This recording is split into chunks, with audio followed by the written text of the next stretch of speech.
आपने कभी सोचा है, अगर एक दिन अचानक भगवान खुद आपके सामने खड़े हो जाए, बिना किसी चमत्कार, बिना किसी चमक-दमक, बस एक शांत, सादगी भरी मुस्कान के साथ और कहें, चलो, आज मैं तुम्हें जीवन का सच बता देता हूं, जरा सोचिए, वो पल कैसा होगा? दिल जैसे धड़कना भूल जाए, दिमाग बिल्कुल खाली हो जाए, और बस एक ही सवाल, भगवान मेरे पास क्यों आए? ठीक यही सवाल उस दिन अर्जुन के मन में था, जब वो रणभूमि में खड़ा कांप रहा था। उसकी हालत भी बिल्कुल हमारी ही तरह थी, दुविधा, डर, कन्फ्यूजन, तनाव, जिंदगी जैसे हाथ से फिसल रही हो।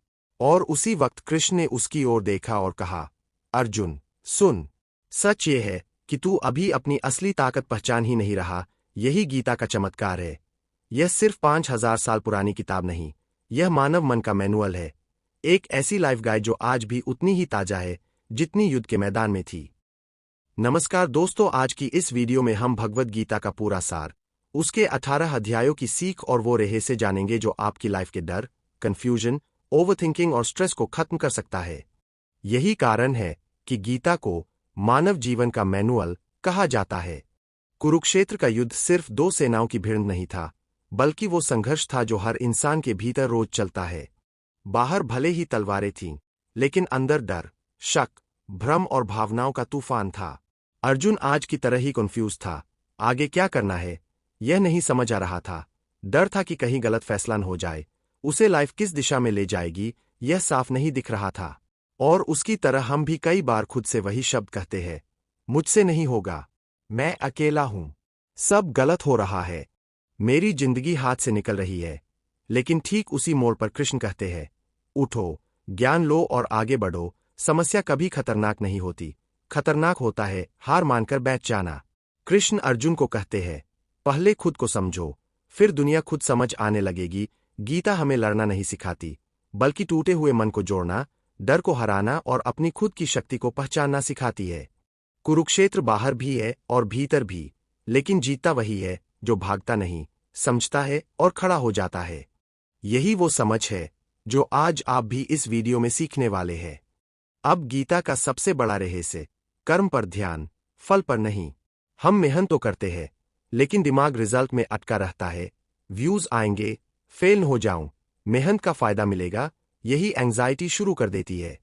कृष्ण कहते हैं, तुम्हारा हक सिर्फ कर्म पर है, परिणाम पर नहीं। काम आपका है, रिजल्ट समय, भगवान और परिस्थितियों का है। जैसा बीज बोना आपका काम है, लेकिन उसका पेड़ बनना आपके कंट्रोल में नहीं।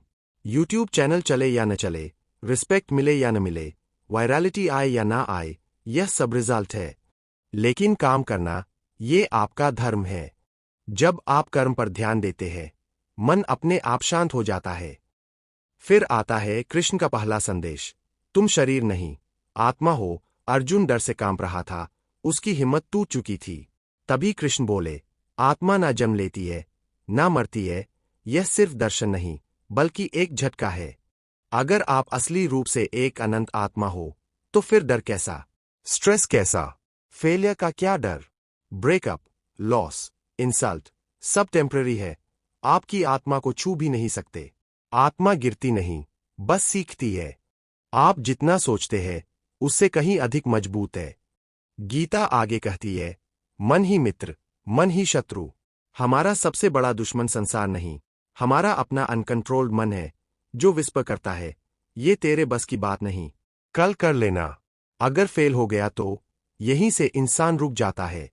लेकिन जब मन कंट्रोल में हो, तो इंसान डिसिप्लिन बनाता है, फोकस करता है, और असंभव भी संभव लगने लगता है।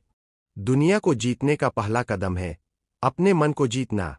योग का असली मतलब आसन नहीं, बल्कि संतुलित और माइंडफुल जीवन है। खाना माइंडफुलनेस के साथ खाना भी योग है, ईमानदारी से काम करना भी योग है, सिंसेरिटी के साथ रिश्ता निभाना भी योग है। योग balance plus presence plus honesty. Arjun टूट चुका था, उसे लग रहा था कि वो अकेला है। तब कृष्ण ने विराट रूप दिखाया। यह कोई डराने वाला दृश्य नहीं था, बल्कि एक संदेश था, तुम कभी अकेले नहीं हो। मेरे अंदर जो शक्ति है, वही तुम्हारे भीतर है। यही विराट रूप का असली अर्थ है। आपके भीतर भी वही डिवाइन पावर मौजूद है। फिर बात आती है धर्म की। धर्म का मतलब पूजा पाठ नहीं, बल्कि आपका कर्तव्य। अर्जुन का धर्म युद्ध था, आपका धर्म आपकी जिम्मेदारियां है। पढ़ाई, परिवार, सपने, मेहनत, सेल्फ इंप्रूवमेंट, सही के लिए खड़ा होना। भागना समाधान नहीं है, कर्तव्य निभाना ही असली समाधान है। जो इंसान अपना धर्म निभाता है, भगवान उसी के साथ खड़े होते हैं। गीता का अंतिम रहस्य: आप जिस चीज को पकड़ते हो उसी में बदल जाते हो। मन नेगेटिविटी पर रुका तो इंसान भी नेगेटिव बनता है। मन डर पर रुका तो इंसान डरपोक। मन पास्ट पर रुका तो इंसान स्टक। और मन पर्पस पर रुका तो इंसान अनस्टॉपेबल। जहां मन जाएगा वहां आपकी लाइफ जाएगी। इसलिए अपने मन को ऊंचा रखिए, बड़ा रखिए, क्योंकि आप वही बनेंगे जिसे आपका मन थाम कर रखता है। अंत में गीता का सार यही है: भय मत रखो, कर्म करते रहो, मन को साधो, संतुलन सीखो, अपना कर्तव्य निभाओ और विश्वास रखो कि कृष्ण हमेशा साथ है, दिखें या न दिखें। यही गीता है, यही जीवन है। अगर यह ज्ञान आपके दिल को छू गया हो, मन को हल्का कर गया हो, तो इस वीडियो को लाइक करें, कमेंट में लिखें हरि बोल और चैनल को सब्सक्राइब कर दें ताकि यह ज्ञान और लोगों तक पहुंचे। Folded hands sparkles.